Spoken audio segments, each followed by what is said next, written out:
안녕하세요. 화사관장 홍익표 열사입니다. 이번 시간에는 제가 어떤 교수님, 판사님 출신 변호사님 책을 읽다가 파산제도의 기능과 역사에 대한 이해 중에서 일반인들 물론이고 이제 파산이 어떻게 기능을 했고 역사적인 그런 문헌이 있어서 한번 흥미삼아 같이 공부해보면 도움될 것 같아서 한번 소개해드리겠습니다. 파산제도의 기능과 역사에 대한 이해. 파산법의 역사를 공부하면 파산법이 다음과 같은 방향으로 발전하여 왔음을 알 수 있다. 첫째, 상인에 관한 특별법에서 일반인을 포함하는 일반법으로 발전하였다. 처음에는 그 파산이 일반인들을 목표로 한 게 아니라 상인들을 대상으로 했다는 걸 알 수 있다는 거죠. 우리가 파산이라는 영어 단어는 뱅크럽시죠. 뱅크럽시라는 단어는 이탈리아어 방카 로따라는 부서진 자판대라는 뜻에서 유래하였다고 합니다. 즉 중세 이탈리아의 환전상이 채무를 제대로 변제하지 못하면 중인 환시하에 여러 사람이 모인 돌려보는 가운데에 좌판대 뱅크를 부숴버리는 행위에서 비롯된 것이라고 합니다. 공시를 통하여 채무자가 더 이상 환전업을 할 수 없음을 알림과 동시에 파산자라는 사회적 낙인을 찍음으로써 이를 두려워하는 채무자라 하여금 제때의 채권을 변제하도록 심리적으로 강제하기 위한 제도에서 출발했다고 하죠. 다음으로 파산법은 채권 추심에서 개인이 면책으로 발전하였다. 인류는 성경시대부터 빚을 갚지 못하는 채무자들을 어떻게 처우하여야 할지에 대하여 고민하여 각 사회마다 나름대로의 제도를 갖추고 있었다. 바빌로니아 시대에도 채무자와 자녀들은 채권자에게 끌려가 노예가 되었다고 합니다. 바빌로니아 시대가 언제냐면 BC 한 500년, 600년 될 거예요. 이게 예전에 서양사죠. 바빌로니아 시대. 그 다음에 이제 뭐가 또 있죠? 바빌로니아 시대에도 채무자와 자녀들은 채권자에게 끌려가 노예가 되었고, 이게 이제 메소포타미아 문명이죠. 지금 이라크, 유프라테스, 티그리스강 그쪽에. 함무라비 법전 법조문 117조에도 빚 문제에 관하여 만약 빚을 진 사람이 그의 부인, 아들 혹은 딸을 팔거나 빚부역을 시키면 그들을 사거나 빚부역을 시킨 사람 집에서 3년간 섬길 것이며 4년째는 면제가 이루어질 것이다 라고 규정하였다. 이게 이제 각주 15번에 있죠. 우리가 통상 사회적 안전망이라 하면 국민연금, 노령연금 등 국가가 재정적인 부조를 적극적으로 하는 것만을 지칭하는 것은 아니다. 국가가 파산면책이라는 일종의 보험제도를 운영함으로써 파산이라는 보험사고가 발생한 경우에 채무자가 빚을 갚지 않아도 된다는 법적인 권리를 국민에게 부여하는 것으로서 이 역시 사회적 안전망의 역할을 합니다. 그리고 파산제도도 일종의 나중에 파산면책도 일종의 보험제도라는 이론을 이제 역설하고 있는 거죠. 미국의 경우에도 파산면책제도가 사회적 안전망의 역할을 수행하고 있다. 즉 파산제도 때문에 왕년에 확실하게 중산층이었던 사람들이 모든 것을 잃고 하층 계급으로 떨어지지 않았다. 파산 신청이 채무자에게 직장이나 건강을 보장하여 주지 못하지만 파산 신청이 채무자에게 제공한 것은 중산층의 지위를 그대로 유지할 수 있었던 기회였던 것이다. 설리반, 워렌 앤 웨스트브룩, 프레자일, 깨지기 쉬운 미들 클래스, 중산층. 이게 이제 2000년도에 나온 책이죠. 그리고 김광희 변호사님이 파산은 법이 아니고 경제 규제. 파산제도는 실질적으로 보험이라고 기술하고 있다.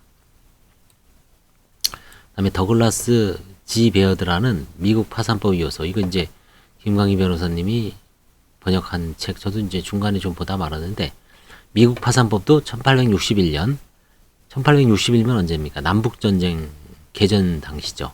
남북전쟁이 1861년에서 65년 사이죠. 개정에 의해 비로소 비상인에 대해도 파산 신청 자격을 인정하였다. 바빌론이 강제 노역 기간이 3년으로 가나안 지방보다 짧은 것은 가나안 땅의 척박한 환경 때문이었다고 합니다. 결국은 3년간 섬기고 4년째는 면책이 이르죠. 구약 시대도 동일하였다. 이런 가혹한 현실에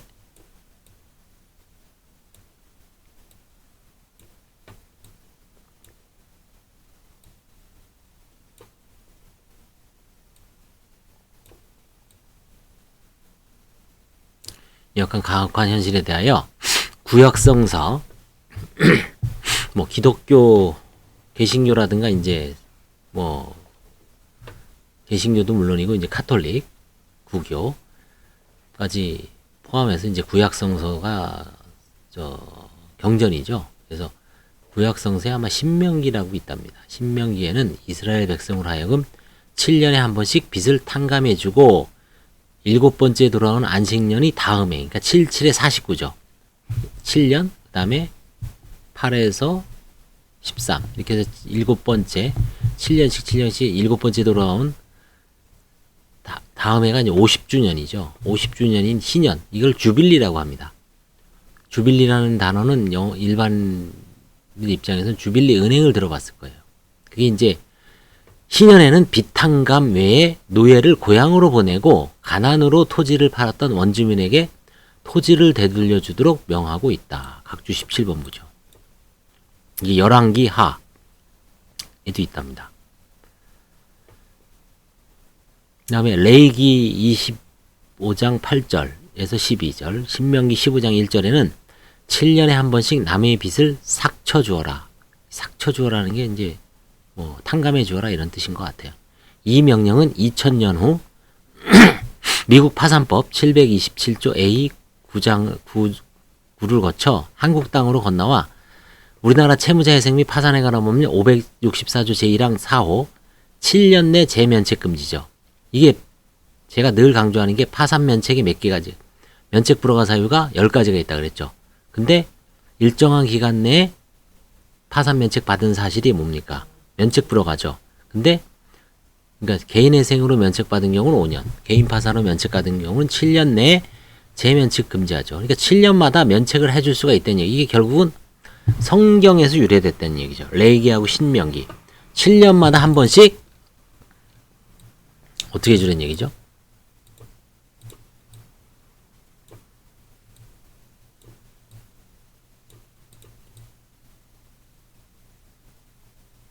(7년마다) 한 번씩 빚을 탕감해주고 그 다음에 7년째 돌아온 다음에 안식, 신년, 주빌리에는 빚 탕감뿐만 아니라 노예를 아예 고향으로 보내라.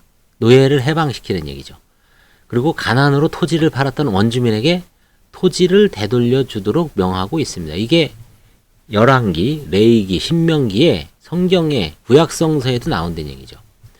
그 다음에 로마 시대에는 채무자는 살해당하고 그의 시체는 잘라져 채권자들에게 나누어 가질 수도 있었다. 이게 18, 각주 18 보면 로마의 12표법입니다. 우리가 로마사를 공부하다 보면 법이 나오죠. 뭐 12표법, 12동판법, 그 다음에 뭐가 있죠? 유스티니아스 법전, 그쵸?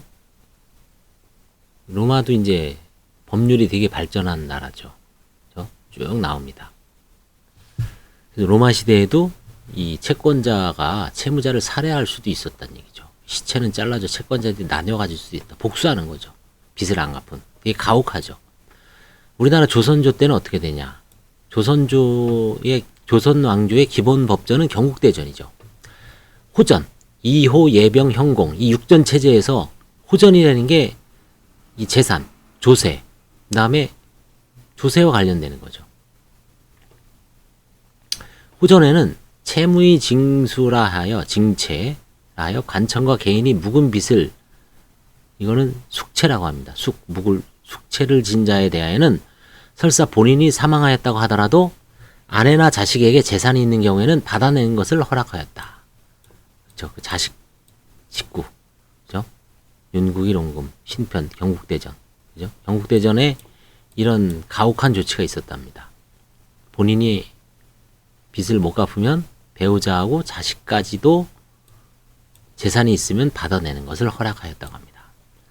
그래서 면책에 관하여 가장 우호적인 미국에서도 초창기 미국 파산법에서도 면책을 받으려면 채권액의 70% 이상을 갚도록 정하였다가 이때가 1880년도입니다. 이 1880년도는 경제라든가 이런 경제사를 공부해 보면 미국이 이제 남북전쟁 후에 산업혁명이 일어나죠. 그래서 미국하고 독일이 경제가 엄청 발전합니다. 서양에서는 선진국은 미국이 아니라 영국하고 불란서였죠. 그렇죠? 가장 산업혁명이 먼저 일어난 국가가 두 나라고, 그 다음에 이제 후발주자가 미국하고 독일이죠. 그래서 이때도 70% 이상은 최소한 갚아라. 나머지는 이제 면책해주고, 그 다음에 1898년 파산법이 바로서 면책의 요건을 법률로 정했다고 합니다. 그래야 현대의 파산법은 채권자를 위한 공평한 배당과 채무자를 위한 면책이라는 일견 상반되는 목적을 갖게 된 거죠. 재산이 있는 건 채권자를 위해서 공평한 배당을 해주고, 그 다음에 배당을 해주고는 나머지는 채무자를 위해서 면책이라는 일견 상반되죠.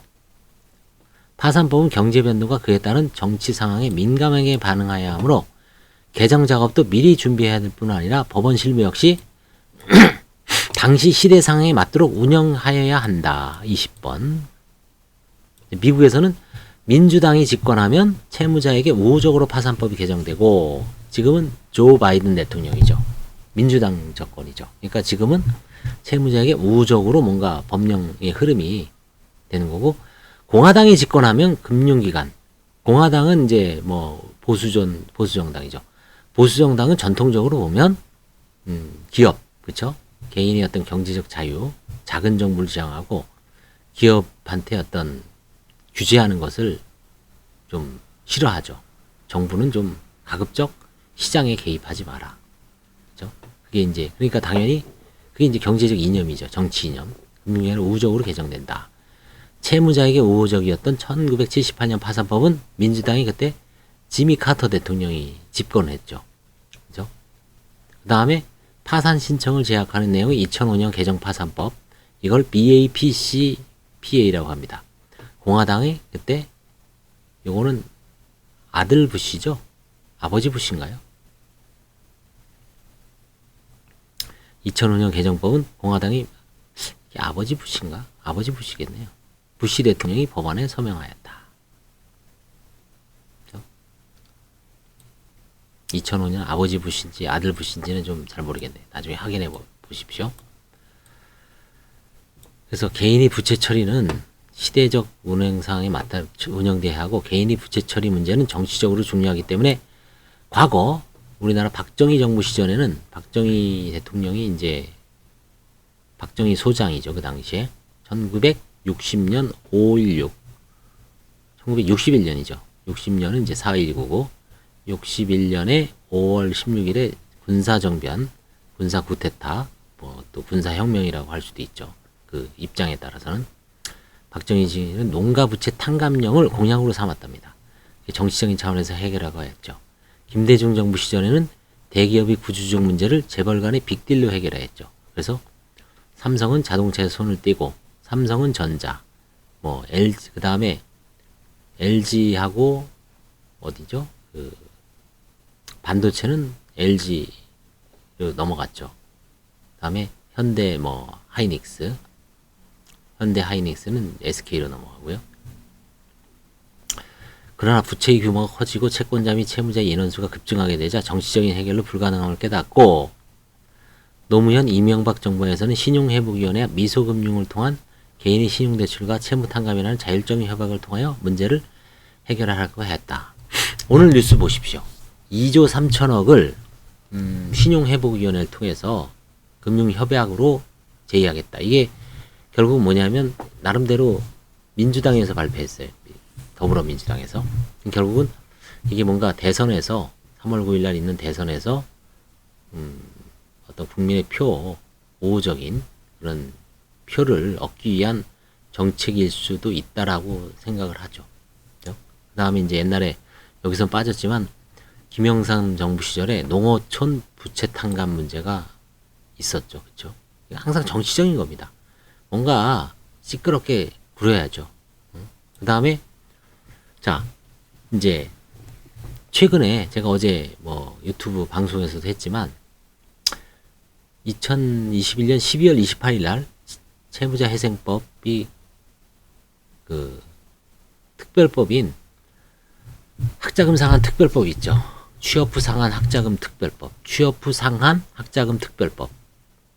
무슨 얘기냐면 학자금, 학생들이 학원, 그 대학교나 대학원에 재학 중일 때 학자금 대출을 받죠. 거기서 일반 학자금이 있고 취업 후 상한 특별법인 학자금이 있습니다. 취업 후 상한 특별법인 학자금은 장기 저리로 거치 기간이 있습니다.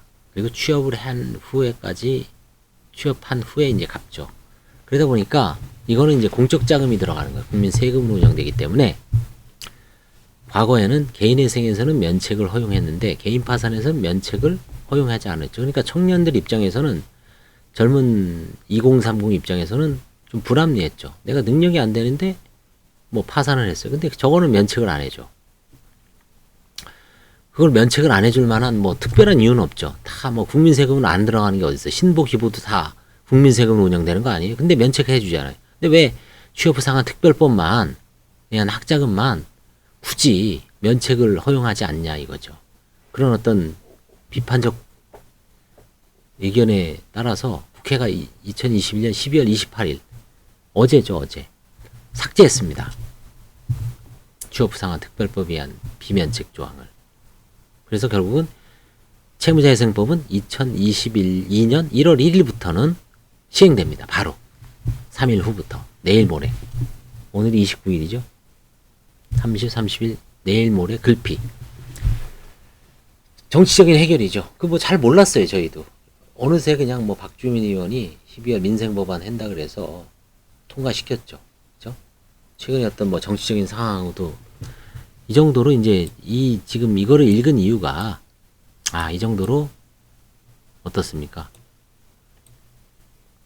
파산제의 기능과 역사에 대한 이해는 결국 과거에 중세 이탈리아 좌판 상인법부터 시작을 해서 뭐 고대 바빌로니아 시대, 그다음에 함무라비 법전, 로마 시대, 그렇죠? 가혹한 상황에서 우리나라 조선 경국대전 결국 가족들이 옛날부터 우리나라도 그랬죠. 1970년대 80년대부터 빚은 뭐 가족들이 누구는 다 끝까지 갚아야 된다 해서 뭐 상당히 심했죠. 근데 97년, 2000년 이후 이제 파산 면책 제도가 이제 저거 되면서 뭐 면책 제도가 완전히 확립됐죠. 그렇죠?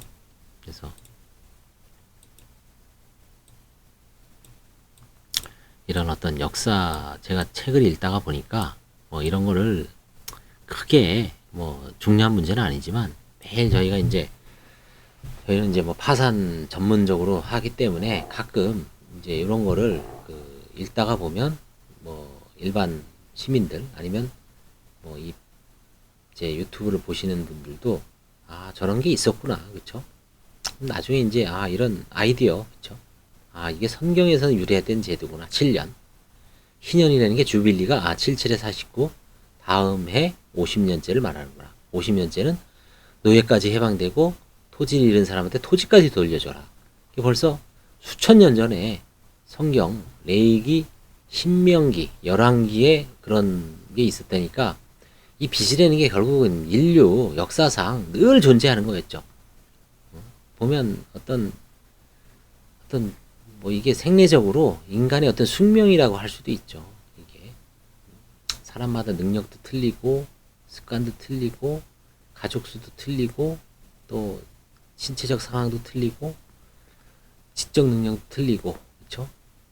그러다 보면 똑같은 출발선에서 똑같이 100만 원 만약에 오늘 청년들 100명한테 각각 1억씩 나눠준다 이거예요. 그리고 5년 후에 아니면 5년 후에 너가 알아서 써라. 그럼 5년 후에 점검을 해보면 어떤 사람은 그거를 1억이 뭐 5년이 아니라 한 10년까지 봅시다. 10년 후에 점검을 했을 때 어떤 사람은 다 털어먹고 제로가 될 수도 있고 그 외에 또 빚까지 질 수도 있고 어떤 사람은 그걸 또 잘 굴려서 뭐 주식을 잘 한다든지 아니면 뭐 코인에 투자했다든지 아니면 부동산 투자를 해서 1억이 10억이 될 수도 있고 그쵸? 어떤 사람은 그냥 은행에 넣어놓고 이자만 뭐 받을 수도 있고 다종다양하죠, 그렇죠? 다 틀리죠, 사람마다. 어떤 사람은 중간에 병이 생겨서 수술비라든가 아니면 다른 사람들의 어떤 가족의 그 생활비로 다 써버릴 수도 있고, 그렇죠? 처한 상황. 그래서 이런 지금 그 파산제도의 어떤 역사적 기능에 대해서 한번 제가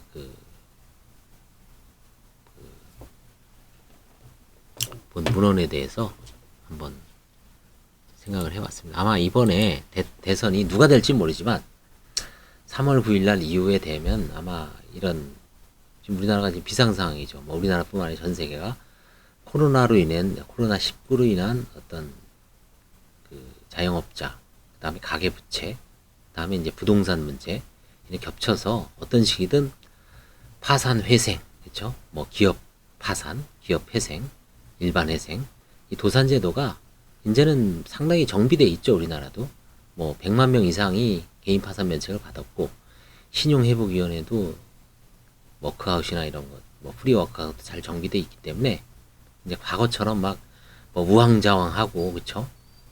그래서 정부도 이제 법원도 이제 거의 다 정립돼 있죠. 뭐 서울 회생법원만 해도 개인 파산 관제인이 38명, 법인 파산 관제인이 42명이라고 하더라고요. 얼마 전에 변호사님 저한테 물어봐서 제가 개인은 38이다. 법인은 얼마냐? 42명이다. 그러니까 관제인이 서울에만 80명이 있는 겁니다. 지방도 나름대로 다 완비돼 있죠. 회생위원도 뭐 회생위원은 법원 공무원도 있고 그 다음에 외부 회생위원, 변호사, 법무사로 구성된 전문 그것만 전담하는 회생위원이 있기 때문에 이제 뭐 사건 수가 급증하더라도 어느 정도는 충분히 해결할 수 있습니다. 그래서 이제 과거처럼 우왕좌왕하면서 뭐 어쩌고 저쩌고 그런 혼란은 없을 겁니다. 이제는 우리나라 개인 파산 회생제도가 법인도 마찬가지지만 이제 확립된 지 벌써 한 20년 됐죠. 저도 이제 오늘 사건 수를 보니까 3,450건, 3,500건에서 아직 50건은 모자라요. 2007년부터 했으니까 해마다 한 300건, 2, 300건 하니까 한 300건 정도는 하죠. 거의 뭐 상황에 따라서 적재적소에 그런 어떤 도산 전문 인력이 비치되어 있기 때문에 큰 문제는 안 될 겁니다. 그래서 이번 시간에는 도산의 어떤 역사적 기능, 성경에 언급한 그런 측면이 좀 제가 글을 읽다가 특이한 점이 눈에 띄어서 그걸 한번 소개하는 시간을 가졌습니다. 감사합니다.